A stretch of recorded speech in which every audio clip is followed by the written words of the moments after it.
ఆంధ్రప్రదేశ్లో కూటమి ప్రభుత్వం అధికారంలోకి వచ్చి 100 రోజులైన సందర్భంగా వాళ్ళు వివిధ అంశాలతో అంటే 6 అంశాలతో ఒక కరపత్రం రూపొందించి ప్రచారం చేస్తున్నారు. ఈ 6 అంశాలలో ఒక అంశం చూస్తే చాలా తమాషగా అనిపించింది. అదేంటంటే ఈ మధ్య కాలంలో విజయవాడకు వరదలు వచ్చినప్పుడు సీఎం గారు 10 రోజుల పాటు బస్సులోనే ఉండి ప్రజల ప్రాణాలు కాపాడినంట.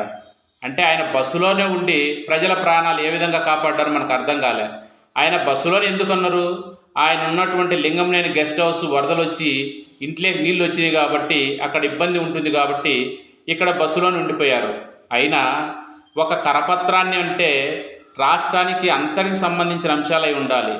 ఒక విజయవాడకు సంబంధించిన చిన్న ఒక బురద విషయాన్ని తీసుకొని కరపత్రం రూపొందించారే అంటే మీరు చెప్పుకోవడానికి ఏమీ లేక చివరికి ఇలాంటి చిన్న విషయాలు కరపత్రాలు రూపొందించి ప్రచారం చేసుకుంటున్నారే, ఇది మీకు తగునా?